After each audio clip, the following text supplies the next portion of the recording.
semuanya, kembali lagi di Podcast, tempatnya opini kamu. Tepuk tangannya dong.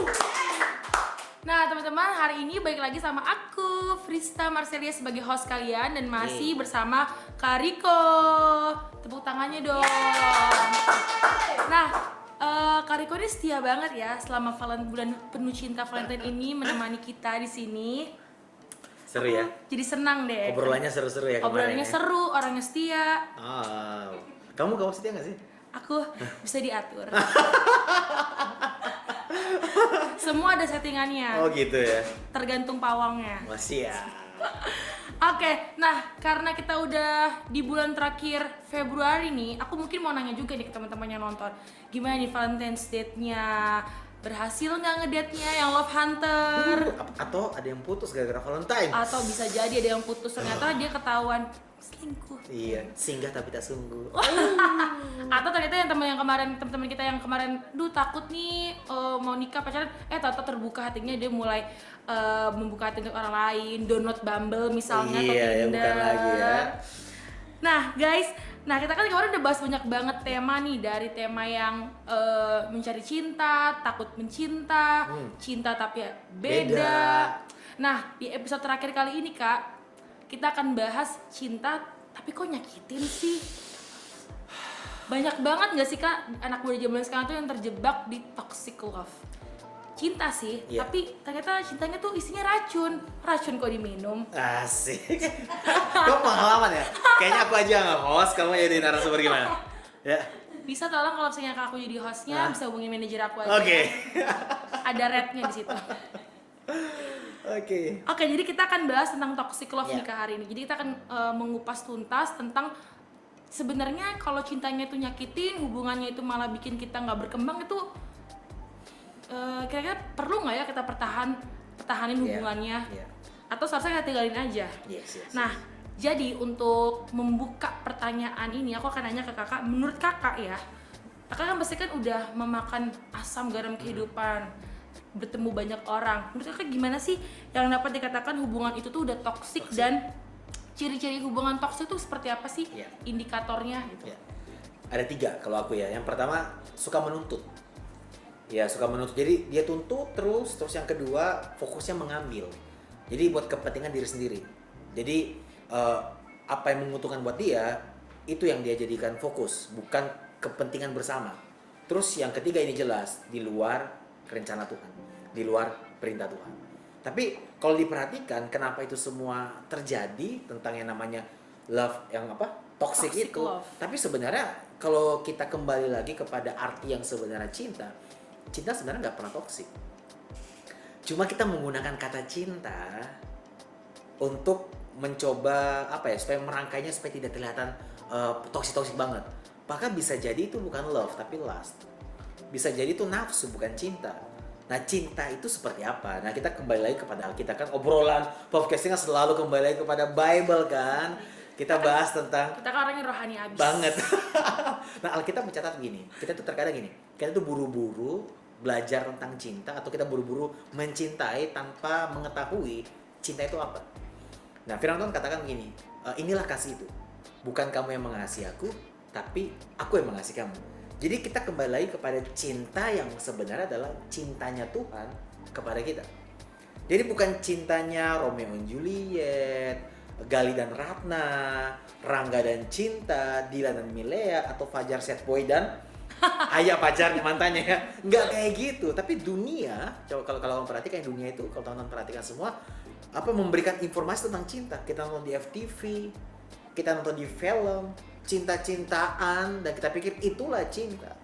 Nah kita harus sadar nggak semua yang kita lihat ya film-film tentang cinta menunjukkan cinta yang sebenarnya. Nah cinta yang sebenarnya adalah yang pertama kita harus lihat dari bagaimana Tuhan mengasihi kita. Itu kenapa kalau kamu tanya hubungan yang toksik adalah hubungan yang ketiga hal tadi, di mana dia fokus menuntut.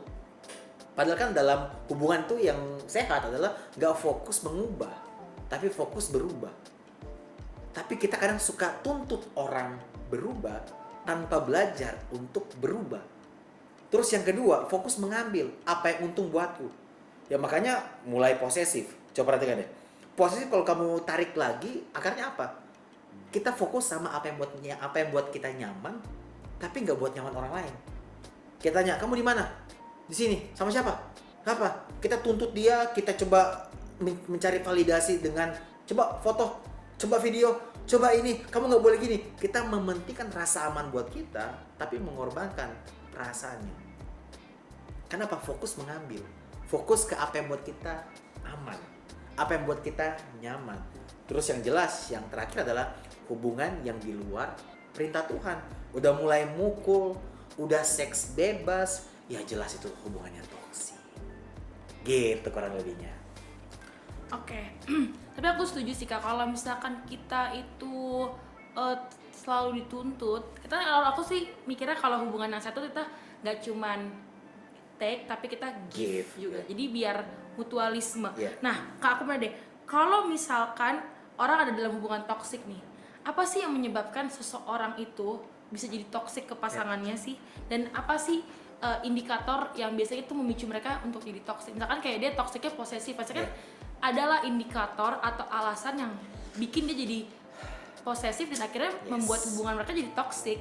Saya suka bahas ini. Seru sekali bahas ini. Gini, kenapa orang jadi toksik? Karena gini, luka, ini dampak dari luka. Biasanya orang jadi toksik atau dia posesif, ya kita coba kerucutkan ke area posesif. Orang jadi posesif karena dia luka sebenarnya. Punya terluka di masa lalu. Karena luka yang tidak disembuhkan secara nggak sadar akan melukai orang di masa depan. Secara sadar atau nggak sadar. Kalau lukanya nggak disembuhkan, kita akan melukai orang di masa depan. Cuman di episode yang sebelumnya kan kita bahas tentang kita berpikir dengan pacar yang baru bisa menyembuhkan luka kita. No, pacar baru itu ciptaan. Kita juga ciptaan. Jadi ciptaan sesama ciptaan nggak bisa saling menyembuhkan. Hanya Tuhan sebagai pencipta yang bisa menyembuhkan kita. Makanya penting waktu kita tahu ya tadi ya, kita ini posesif misalnya, kita ini toksik, dan kita semua sebenarnya benih-benih toksik itu ada. Cuma tergantung kadarnya. Ada yang besar, ada yang mungkin nggak besar, tergantung dari story di masa lalu. Jadi kenapa orang bisa toksik yang tadi? Bisa jadi karena masa lalu, karena dia terluka di masa lalu, akhirnya luka yang nggak disembuhkan ini akan melukai orang di masa depan. Coba deh kamu kalau ada luka di sini disentuh, pasti kamu reaksinya kayak gitu. Misalnya kamu udah punya pacar baru, tapi dulu sebelumnya kamu diselingkuhin sama pacar kamu, mantan kamu, terus tiba-tiba kamu lihat dia terima telepon. Dulu kamu diselingkuhin, case-nya kurang lebih sama. Siapa tuh? Kamu yang ngomong selingkuh, pas dicek, ternyata adeknya. Jadi trust issue ya? Trust issue, karena luka itu, dan itu memang gak nyaman buat dia. Dia berusaha untuk apa? Buat dia merasa nyaman dengan cara apa? Dia menuntut pasangannya, supaya membuat dia merasa aman dan nyaman. Akhirnya hubungannya toksik, kasihan pasangannya. Awal-awal pasti oke, lama-lama berat sekali menjalin hubungan itu. Atau yang kedua, kenapa bisa jadi toksik? Karena ketidaktahuan akan kebenaran. Jadi yang tahu cinta ya udah kayak gini. Oh, cinta seperti ini. Padahal kalau kita lihat dari kebenarannya, cinta adalah fokus yang tadi kamu bilang. Give. Kita mengasihi meskipun resikonya disakiti. Fokusnya udah kasih aja. Kasih. Makanya kalau kita mau belajar untuk punya hubungan yang sehat, fokus kepada terima kasih. Terima kasihnya Tuhan, lihat bagaimana Tuhan mencintai kita. Dia gak pernah menyerah, dia terus mencintai kita apa adanya. Dan cinta yang sama kita bisa berikan kepada orang lain. Nah terkadang kita berpikir kita bisa memproduksi cinta. Enggak, cinta itu adalah seorang pribadi, itu Tuhan itu sendiri. Jadi kalau kita bisa terima cintanya Tuhan, kita juga pasti akan memberikan apa yang kita terima dari Tuhan. Oke, berarti kalau yang kayak kedua itu mungkin dia menerima karena dia nggak sadar aja kayak toxic positivity ya. Bisa. Beda kalau toxic positivity mungkin kata-kata kan, toxic positivity kata-kata penguatan tapi momennya nggak tepat aja. Iya, itu sering terjadi ya kalau kita di kantor. Atau enggak ini, atau lagi berduka. Iya, kamu harus kuat ya. Ya itu good, niatnya bagus tapi kadang timing ya kurang tepat. Kayak nggak mungkin juga ya kalau kita jangan sedih ya. Nggak mungkin ya, sedih nih. Pasti. Iya. Oke deh Kak, kalau misalnya kita udah punya pasangan toksik nih, misalkan dia, tadi kita udah bahas posesif ya, misalkan kita toksiknya sekarang kita ganti nih. Apa? Sudut pandangnya, abusive misalkan dia suka mukul, atau dia nggak mukul nih tapi secara verbal dia kasar ngomongnya. Mungkin nggak sih Kak kita sebagai pasangannya itu bisa merubah perilaku toksiknya dia itu menjadi lebih baik, sehingga hubungan yang tadinya toksik tuh kita bisa perbaiki dan kita bisa mempertahankan nih hubungan kita. Karena kan pasti ada juga ya Kak, dia pacaran toksik terus dia dinasihatin sama temennya, udahlah putus aja, atau udah enggak, gue yakin dia bisa berubah, gue bisa kok bantu dia berubah. Padahal sebenarnya lambat laun dianya nggak berubah, kitanya malah seperti menyakiti diri kita sendiri. Betul. Gitu. Nah kalau itu gimana tuh Kak, mungkin nggak sih? Mungkin banget, ada kemungkinan. Ya, jadi ada kemungkinan orang berubah. Tapi gini, ubah fokusnya bukan untuk mengubah, tapi mengasihi. Karena yang bikin kita stres dalam hubungan adalah kita ingin mengubah pasangan kita, soalnya kita ngambil partnya Tuhan. Kan bagian mengubah itu bukan bagiannya kita, bagian kita adalah mengasihi. Ya, bentuk mengasihi adalah mengedukasi salah satunya, sampaikan kebenarannya kalau ini salah. Terus fokus mengasihi. Kalau kita fokus mengubah, kita akan capek. Karena kalau kita fokus mengubah, kita akan stres, kok dia belum berubah ya. Tapi kalau kita fokus mengasihi, nanti kita serahkan kepada Tuhan. Bagian mengubah kan bagiannya Tuhan. Dengan caranya, bentuknya, dan juga waktunya Tuhan. Jadi segalanya bisa. Nah, kembali lagi, apakah dia mau? Nah, itu yang menjadi pertanyaan. Dia mau nggak? Karena orang yang gini, masalah yang paling bermasalah adalah waktu kita nggak sadar kita lagi bermasalah. Nah, kalau dia nggak sadar dia salah dan bermasalah, ya itu masalahnya. Itu akan susah ya Kak? Akan susah. Jadi kita nggak bisa menolong orang yang nggak mau ditolong kan? Bener. Jadi kasih tahu bahwa dia ini salah, mau nggak berubah. Bisa bawa ke pendeta, komunitas, gereja, dibicarakan. Jadi sejak dia sadar dulu, dia itu ngelakuin hal yang salah. Kalau misalnya nih Kak, kita udah mengasihi dia, udah komunikasi lah sama dia, semuanya. Itu kayaknya yang kamu lakuin itu salah sebenarnya. Aku nggak nyaman kalau kamu lakuin itu. Tapi dia nggak bisa juga nih Kak memperbaiki tuh. Ya udah deh, aku coba memperbaiki, tapi seminggu terus balik lagi. Kan orang kayak gitu ya Kak. Biasa kalau habis diomongin sadar, habis itu dia lupa lagi nih. Nah kalau kayak gitu Kak, Kakak punya tips atau mungkin pandangan ya, di situasi seperti apa kalau misalkan kita terjebak di toxic love itu dan kita emang harus pergi, kita nggak bisa, harus sadar bahwa ini nggak usah dipertahanin, dan dianya juga memang mungkin bukan bagian kita saat ini untuk mengubah dia. Itu gimana Kak? Ya, bagian kita yang tadi nggak bilang mengasihi, sampaikan kebenarannya. Kalau emang pada akhirnya dia nggak mau, ya udah belajar untuk let go. Kadang kita perlu kehilangan supaya kita nggak terhilang, karena lama-lama kitanya yang terhilang. Betul. Gara-gara orang ini kan kitanya ke bawah, kita pernah kuat tapi kita nggak bisa selalu kuat. Yang pasti part bagiannya kita nggak bisa abaikan. Kasihi dia, sampaikan kebenarannya, dampingi dia, berdiri buat dia, tapi kasih jangka waktu. Oke, mungkin 1 bulan, kasih kesempatan. Kalau 1 bulan nggak ada effortnya, dia nggak mau, ya udah itu pilihannya dia. Katakan tidak, kita nggak bisa lanjut ya. Mungkin kamu bukan sama aku ke depannya, tapi kamu punya pilihan sendiri. Ya mungkin nanti kamu bertemu juga dengan orang lain, bukan dengan aku. Nah, kalau kita merasa kita yang perlu mengubah dia, kadang kita jadi hero. Kalau aku menyebutnya, kita punya hero syndrome. Sindrom pahlawan. Kalau tanpa gua dia nggak bisa berubah, kata siapa? Tanpa Tuhan dia nggak bisa. Nah, kalau kita sadar dia punya Tuhan, ya kita nggak akan pernah merasa kehilangan waktu dia pergi dari kita. Biarkan Tuhan dengan caranya Tuhan. Tuhan, aku relakan, aku ikhlas, aku rilis dia nanti dengan orang lain atau ubah dia, nggak apa-apa.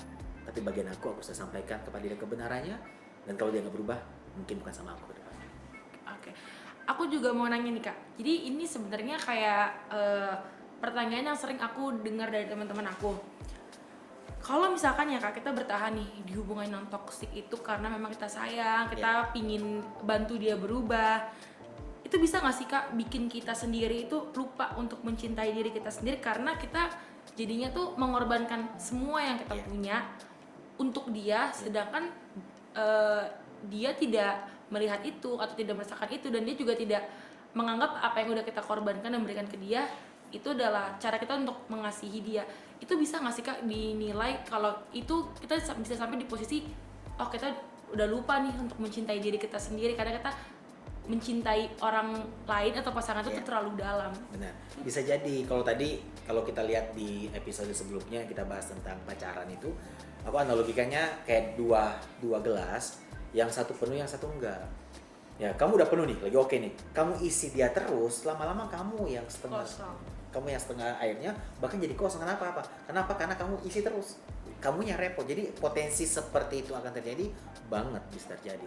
Makanya buat kalian asik yang mungkin sudah ada dalam hubungan yang seperti itu dan kalian dengar dan lihat podcast ini, ya kamu harus manage. Kamu harus manage hati kamu, bahwa waktu kamu berdiri buat orang lain, jangan lupa kamu juga perlu berdiri untuk diri kamu sendiri. Ya, jangan sampai kita fokus mengasihi orang lain, berdiri buat orang lain, berjuang buat orang lain, sampai lupa ada orang ini juga nih yang perlu kita perhatikan keberadaannya, yaitu diri sendiri. Gitu. Oke, mungkin kalau dari aku ya, kayak aku tangkap dari toxic love ini, kita tuh boleh aja nih Kak mencintai orang lain, mencintai pasangan kita begitu dalam, begitu luas. Tapi yang paling penting jangan pernah lupa untuk mencintai diri sendiri. Karena aku tuh berpikir ketika kita nggak bisa mencintai diri sendiri, bagaimana caranya kita bisa mencintai orang lain. Karena kalau aku tuh mikirnya kayak tadi, kayak Kakak bilang gelas, gimana kita mengasih air ke orang lain, gelas orang lain, kalau kita sendiri tuh nggak punya.